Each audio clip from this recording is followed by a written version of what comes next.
नमस्कार दोस्तों, स्वागत है आपका द कोर रिजल्ट फ्रेमवर्क पर।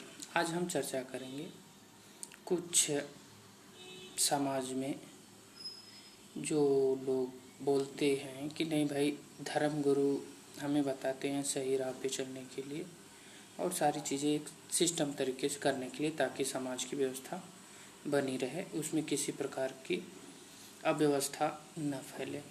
तो धर्मगुरु इस बात पर अपना फोकस करते हैं कि जो ज्ञान है वह सबसे मूल्यवान है या वैल्यूएबल है, और वह आर्थिक स्थितियों या फिर आज के समय में कह लिया जाए पैसे के रूप में, उसको कहते हैं कि नहीं वह बेकार है।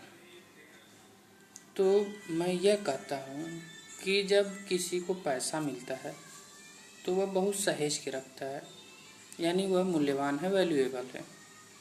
तो भाई, जब आपको ज्ञान मिला है जो कि पैसे से भी मूल्यवान है, तो आप उसको समाज में ऐसे क्यों परोस रहे हैं? क्योंकि वह मूल्यवान है। अगर आपको मिल गया तो आप उसको रख लीजिए। जैसे में कोई अगर बड़ा अमीर आदमी होता है, वह अपने पैसे को सरकार से छुपाता है।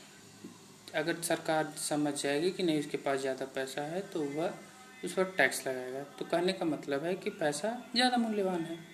लेकिन कुछ क्या अधिकतर धर्मगुरु या फिर जो समाज सुधारक हैं, वह अगर ज्ञान वैल्यूएबल है तो उसको क्यों नहीं छुपाते? अगर पैसा इतना ही कम वैल्यू वाला है तो उसको क्यों नहीं बांटते?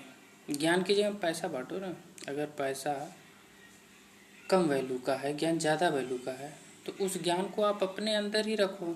आप उस ज्ञान से खुद बढ़ो और समाज में जिस चीज़ की मांग है उसको पूरा करो। तो ऐसा लोग नहीं करते हैं। वह सामाजिक ताना बाना जैसे चल रहा है पुराने ढर्रे पर, वैसे ही चलने के लिए यह लोग ज्ञान को ज़्यादा वैल्यूएबल बनाते हैं। इतना इनको भी पता है कि अगर हर एक आदमी आर्थिक स्थिति, खाने पीने, कपड़ा रोटी मकान के झंझट से निकल जाएगा, तो उसके पास उतनी शक्ति है कि वह आपसे ज़्यादा, आपसे अच्छा विचार सोच सकता है। लेकिन इन लोगों को पता है कि अगर हम इनको इसी आर्थिक स्थिति में बांधे हुए रहेंगे या सामाजिक ढर्रे पर रखे रहेंगे तो उनका कारोबार चलता रहेगा। तो मेरा यही कहना है कि अगर जब ज्ञान इतना ही बड़ा है या फिर इतना ही वैल्यू वाला है, तो आप उसको क्यों नहीं अपने पास तक ही रखते हैं? क्यों दूसरे को बांटते हैं? क्यों आप दूसरे को बोलते हैं कि नहीं ऐसा करो? और जिस चीज़ की वर्तमान में ज़रूरत है, कपड़ा रोटी मकान या फिर और कोई चीज़ सुख सुविधा की, उसको क्यों नहीं बांटते हैं? इसका सीधा मतलब है कि वह लोग समाज के जो भी पिछड़े तबके के हैं या फिर जो पीछे हैं, उनको आगे बढ़ने का मौका ही नहीं देना चाहते हैं। वो सोचते हैं कि जब हम मौका दे देंगे तो वो हमसे आगे निकल जाएंगे या हमसे अच्छा सोच लेंगे। तो यही है भाई, न किसी धर्मगुरु के पल्ले में पड़ो, आप अपनी स्थिति खुद सुधारो और अपने दिमाग को खुद यह सोचो कि क्या गलत है क्या सही है।